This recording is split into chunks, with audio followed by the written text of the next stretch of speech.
दोस्तों, तो कैसे हैं आप लोग? आई होप आप लोग अच्छे होंगे। तो दोस्तों, आज जो हमारा वीडियो होगा वो प्रॉफिट एंड लॉस का पार्ट 3 बनने जा रहा है। इससे पहले पार्ट 1 और पार्ट 2 को अपलोड कर दिए यूट्यूब पे। अगर आप लोग नहीं देखें तो पहले भाग 1 और भाग 2 देख लीजिए, तब आपको यहाँ से वीडियो कुछ ज़्यादा ही समझ में आएगी। वैसे दोस्तों, अभी कुछ क्वेश्चन ऐसे हैं जो बहुत इजी हैं। आप लोग को लग रहा होगा ये इजी क्वेश्चन है, लेकिन शुरुआत हम लोग बेसिक क्वेश्चन से करेंगे। इसके बाद धीरे धीरे लेवल बढ़ता जाएगा। उसके बाद हर एक रेलवे का अलग प्रॉफिट एंड लॉस का क्वेश्चन रहेगा, एसएससी का अलग रहेगा। हर एक एग्ज़ाम के अलग अलग पार्ट में बना दिया जाएगा। अभी जितने भी क्वेश्चन है, ये सारे क्वेश्चन आपको एसडी यादव की बुक अगर आपके पास होगी तो ये सारे क्वेश्चन वहीं से हम उठा रहे हैं। उसके बाद अदर बुक से भी क्वेश्चन उठाया जाएगा और जो पेपर में आए उन सारे क्वेश्चनों को बताया जाएगा। तो हमारा जो पहला क्वेश्चन है, राम ने एक साइकिल रुपये 1000 में ख़रीदा और 20% का लाभ लेकर उसे श्याम को बेच दिया। श्याम ने 10% का घाटा सहकर उसे मोहन को बेच दिया। बताइए मोहन ने कितने रुपए में साइकिल को ख़रीदा। इस क्वेश्चन का फार्मूला भी है और हम ट्रिक पढ़ रहे हैं। हमारा जो मेन उद्देश्य है, हम फार्मूले से दूर रहेंगे क्योंकि एग्ज़ाम में फार्मूले हमें नहीं याद रहते। तो हमारा ट्रिक क्या होगा? राम ने एक साइकिल रुपये 1000 में ख़रीदा। हम मान लेते हैं कि साइकिल को 100 रुपये में ख़रीदा होगा। साइकिल को 100 रुपये में ख़रीदा होगा। उसके बाद कह रहे हैं और इसे 20% का लाभ लेकर, तो 100 का अगर हम 20% निकालेंगे तो हो जाएगा 120। 100 का अगर 20% निकालोगे तो 120 हो जाएगा। कैसे? तो 100 गुणे में 120% का लाभ हो रहा है 20% का, तो 120 और बटे में यहाँ पे 100। 100 से 100 काट दोगे 120 आ जाएगा। फिर उसके बाद क्या कह रहा है? लाभ लेकर उसे श्याम को बेच दिया। श्याम ने 10% का घाटा सहकर ने 10% का घाटा सहकर उसे मोहन को बेच दिया। तो 120 क्या 10% का घाटा सह रहा है, तो 100 में से 10 को घटा देंगे, मतलब आ जाएगा 90 और बटे में यहाँ पे 100। 0 से 0 काट दो, 0 से 0 तो 12 9 108 हो जाएगा। तो यहाँ पर कितना हो जाएगा? 108। सवाल का मतलब समझो। राम ने एक साइकिल रुपये 1000 में ख़रीदा। हम मान लेते हैं साइकिल 100 रुपये में ख़रीदा होगा। फिर 20% का लाभ हो रहा है, तो 100 का 20% का लाभ का मतलब 100 में 20 जोड़ दो, 120 बटे में 100। 100 से 100 कट जाएगा, 120 आ जाएगा। उसके बाद श्याम ने 10% का घाटा, जब घाटे की बात आ रही तो 100 में से 10 घटा दो, तो 120 का 90% निकालनी है, तो 12 9 108 आ गया। लेकिन सवाल में कह रहा है कि जो साइकिल को ख़रीदा वो 1000 रुपये में ख़रीदा है। तो मतलब साइकिल को 100 रुपये में नहीं ख़रीदा गया है, 1000 रुपये में ख़रीदा गया है। तो 100 से कितने गुना ज़्यादा है? तो 100 से 10 गुना ज़्यादा है। तो उसी प्रकार पूछ रहा है मोहन को कितने रुपए में बेचा। तो मोहन को 108 रुपये में ना बेचकर 10 गुना ज़्यादा 1080 रुपये में बेचा होगा। ये क्वेश्चन का हो जाएगा आंसर। क्वेश्चन का मतलब समझो दोस्तों, कहना क्या चाह रहा है। सवाल में कुछ नहीं था, 1000 रुपये में ख़रीदा गया है। हमने मान लिया ख़रीदा गया मूल्य 100 रुपये है। कह रहे हैं कि 20% का लाभ लेकर, तो 100 का 20% का लाभ, तो 100 का अगर 20% निकालोगे तो 20 रुपये आएगा। तो उसी 100 में 120, इसलिए 100 गुणे 120 बटे में 100। 100 से 100 कट जाएगा, 120 आ गया। उसके बाद श्याम ने 10% का घाटा सहकर, तो 120 का 10% घाटा मतलब 100 में से 10 घटा दो, 90 बटे में 100। 0 से 0 कट जाएगा, 12 9 108 आ गया। लेकिन सामान जो खरीदा गया था वो 1000 रुपये में ख़रीदा गया। तो 100 से कितने गुना ज़्यादा है? 10 गुना ज़्यादा 1000 रुपये है। तो उसी प्रकार श्याम का पैसा पूछा है, तो 108 को 10 गुना ज़्यादा, तो 1080 जो हो जाएगा, ये हो जाएगा हमारा आंसर। देख, दूसरा क्वेश्चन हमारा है, ए ने एक वस्तु 10% लाभ पर बी को और बी ने 10% हानि पर सी को तथा सी ने 20% लाभ पर डी को बेचा। यदि डी के सामान को 8000 रुपये में ख़रीदा हो तो बताइए ए ने उसे कितने रुपए में ख़रीदा था। ये क्वेश्चन है। इस बार देखो कैसे करेंगे। ए ने एक वस्तु 10%, मान लेते हैं कि जो वस्तु होगी वो 100 रुपये में ख़रीदा होगा। फिर उसके बाद ए ने 10% का लाभ लिया, तो 100 का अगर 10% निकालोगे तो 110 आ जाएगा। 100 का 10% निकालोगे 110 आ जाएगा। कैसे? 100 10% की लाभ की बात कर रहा है, तो 110 और बटे में यहाँ पे 100। 100 से 100 कट जाएगा, 110 आ जाएगा। उसके बाद बी को बेचा, बी ने 10% की हानि पर, तो 110 हानि की बात कर रहा है, तो 10 घटा दोगे, 90 बटे में 100, तो आ जाएगा आपका 11 9 99, मतलब कि 99 रुपये में सी को बेचा होगा। फिर सी ने 20% का लाभ पर डी को बेचा। अब 99 का अगर 20% प्रॉफिट निकालोगे तो 120 बटे में हो जाएगा 100। एक जीरो से एक जीरो काट दो, 12 9 108 और 12 9 108 में 10 जोड़ोगे 118 हो जाएगा। एक जीरो है तो एक अंक पे पॉइंट हो जाएगा, मतलब कि जो वैल्यू आएगा हमारा 118.8 आ जाएगा। ठीक है, एकदम सिंपल है। हमें नहीं पता था कितने रुपए में ख़रीदा, मान लेते हैं जो हमारा प्रारंभिक मूल्य है वो है 100 रुपये। फिर उसके बाद कह रहे 10% का लाभ हो रहा है, तो 100 का 10% प्रॉफिट निकालोगे तो 110। बी ने उसे 10% की हानि, तो 110 का अगर 10% हानि निकालोगे तो 99, ये बगल में निकालें, देख लो कैसे निकाला गया है।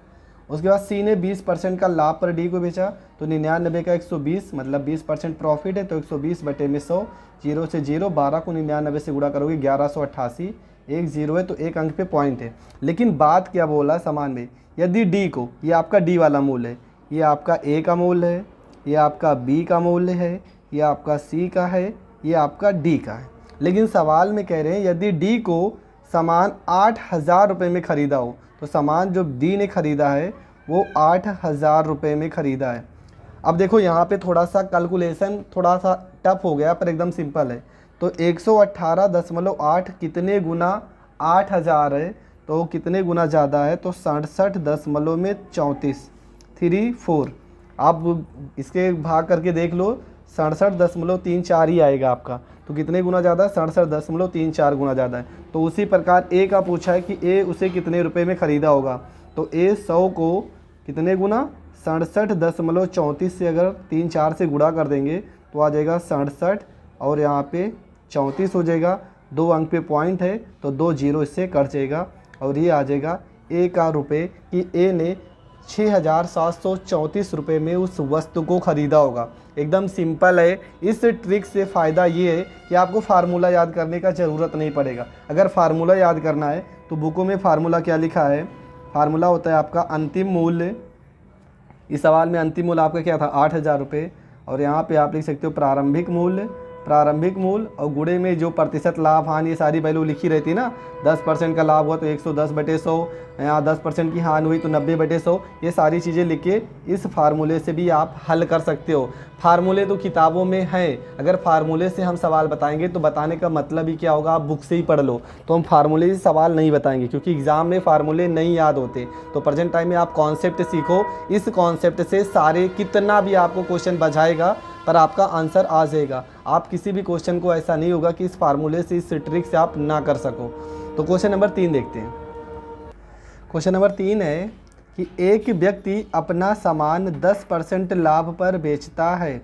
यदि वह 15% लाभ पर बेचता तो उसे 200 रुपये अधिक मिलते। सामान का क्रय मूल्य ज्ञात करना है। सवाल का मतलब समझो क्या कहना चाह रहा है। कोई व्यक्ति रहेगा, कोई भी सवाल किस तरह का रहेगा समझो। कोई भी क्वेश्चन रहेगा उसमें एक बार आपको प्रॉफिट दिया रहेगा, एक बार आपका फिर से प्रॉफिट दिया है। कभी कभी प्रॉफिट और लॉस दोनों दे देगा।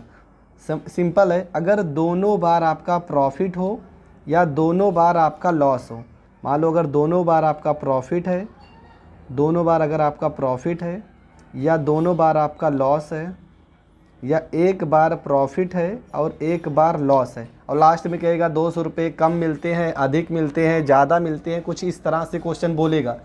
अगर दोनों प्रॉफिट रहेगा तो आपको माइनस करना है, दोनों लॉस रहेगा तब भी आपको माइनस करना है, अगर एक प्रॉफिट और एक लॉस रहेगा तब आपको क्वेश्चन में प्लस करना है।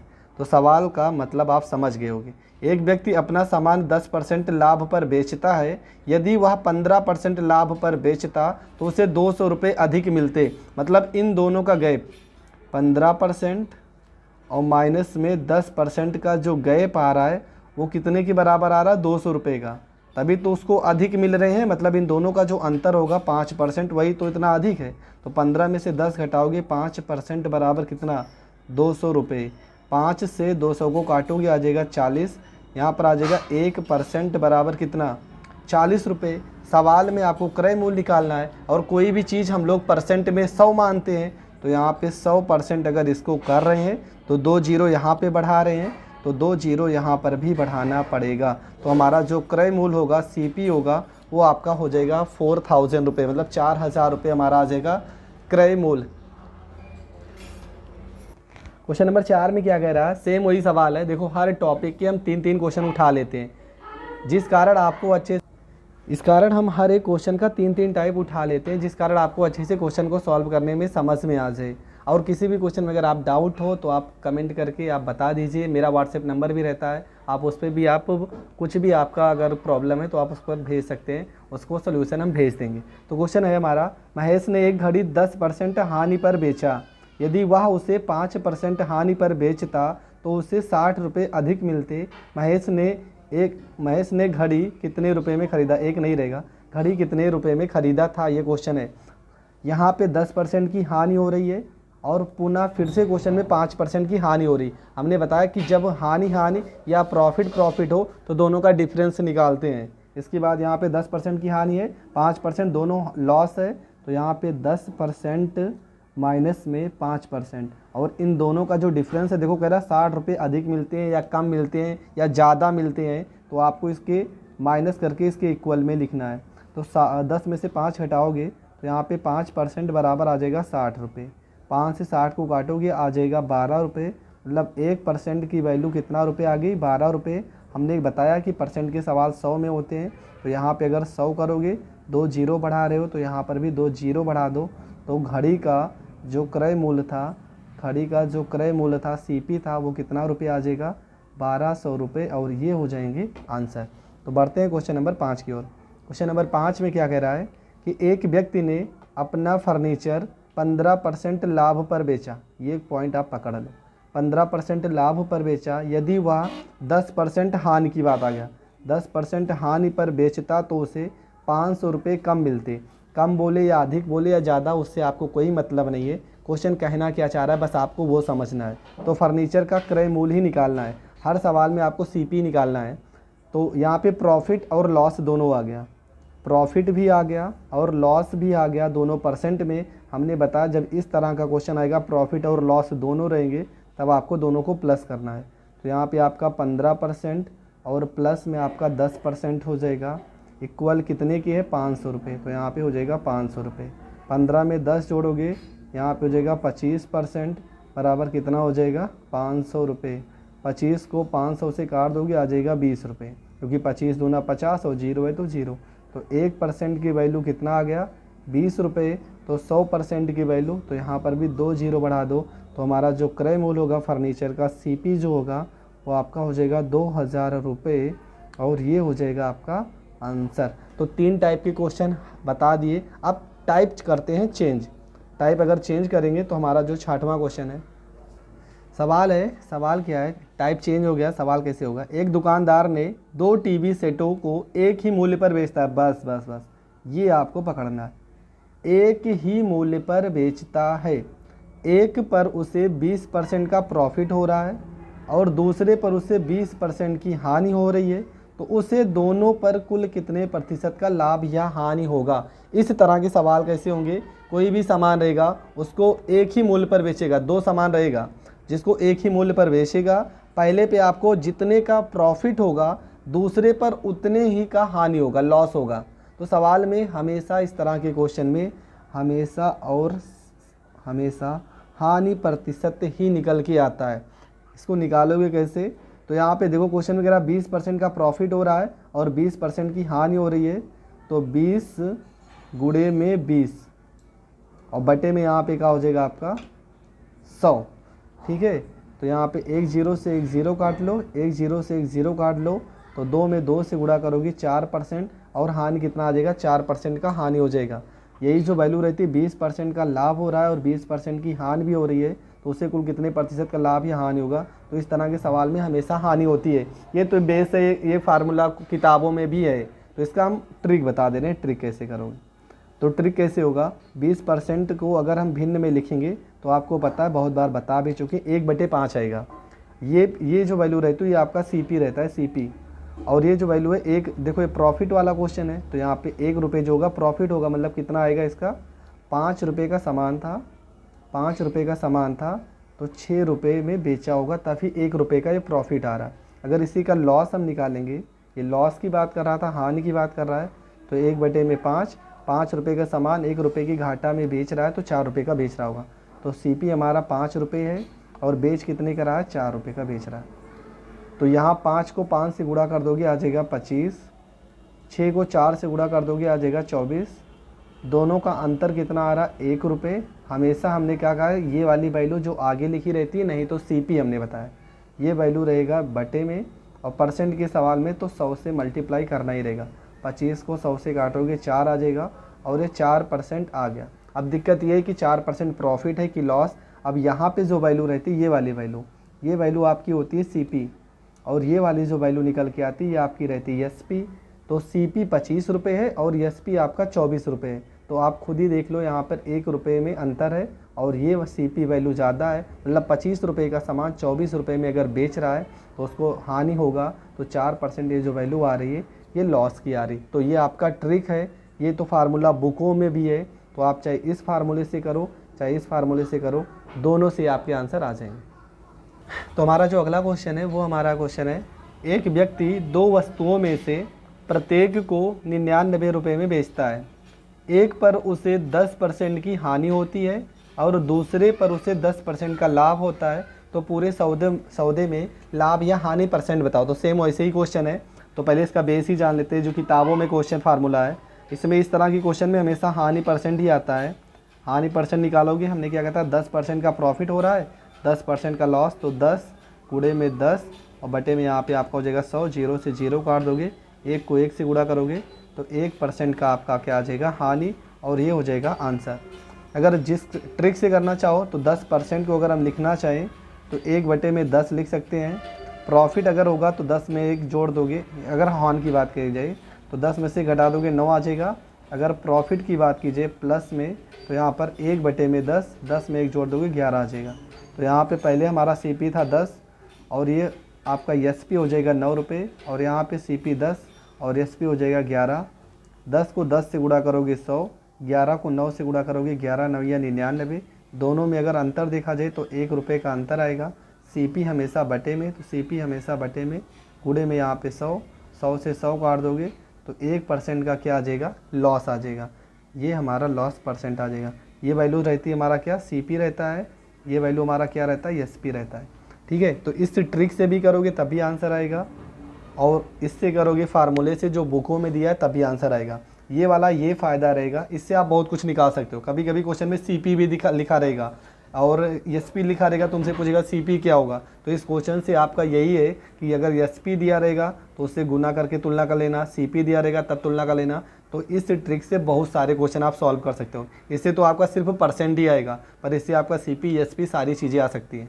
तो क्वेश्चन दूसरा देखते हैं। अब क्वेश्चन तो इसी का है, पर टाइप चेंज हो गया। टाइप चेंज कैसे हुआ, देखो। एक व्यक्ति 2 वस्तुएं एक ही मूल्य पर बेचता है। सवाल वैसे है, यहाँ पर बेचने वाला मूल्य अभी तक दिया रहता था, पर अब सवाल में दिया नहीं रहेगा। एक व्यक्ति 2 वस्तुएं एक ही मूल्य पर बेचता है। पहली वस्तु पर उसे 20% का लाभ तथा दूसरी वस्तु पर उसे 25% का लाभ हुआ। यदि पहली वस्तु का क्रय मूल्य 10,000 रुपये हो तो दूसरी वस्तु का क्रय मूल्य ज्ञात कीजिए। सवाल में क्या हो गया कि किस एक ही मूल्य पर 2 वस्तुओं को बेच रहा है। एक वस्तु का CP, देखो यहाँ पे CP दिया है 10,000 रुपये, और पहली वस्तु पर 20% का लाभ हो रहा है। 20% का लाभ अगर हो रहा है तो 20% को अगर हम लिखेंगे तो 1 बटे में 5, और यहाँ प्रॉफिट की बात हो रहा है तो 5 में 1 जोड़ दोगे तो कितने रुपए का बेचा होगा, 6 रुपये का। और दूसरी जो है 25% के लाभ पर बेच रहा है। अगर 25% को हम फ्रैक्शन में लिखते हैं, भिन्न में, तो 1 बटे में 4 हो जाएगा। 4 रुपये का सामान 1 रुपये लाभ लेके बेच रहा है, मतलब कि 5 रुपये में बेच रहा होगा। ये हमारा CP रहता है। बार बार बता रहे हैं, पहली वीडियो देख लेना अगर पहली बार अगर देख रहे हो चैनल को। और ये हमारा जो रहता है वो सेलिंग प्राइस रहता है। ये हमारा CP है, ये हमारा सेलिंग प्राइस है। लेकिन क्वेश्चन में कह रहा है कि एक ही मूल्य पर बेचता है, और यहाँ पे तो SP हमारे अलग अलग आ रहे हैं, तो हम SP को सेम करते हैं। सेम कैसे करेंगे, यहाँ पे 6 है, यहाँ पे 5 है, इन दोनों को हमें बराबर करना है। बराबर करने के लिए हम क्या करते हैं, यहाँ पे 5 से गुणा कर लेते हैं। यहाँ पे अगर 5 से गुणा करोगे तो यहाँ पे हम 6 से गुणा कर लेते हैं। ये 6 5 30 हो जाएगा, मतलब कि अगर हमारा सेलिंग प्राइस देखा जाए तो 30 रुपये होगा।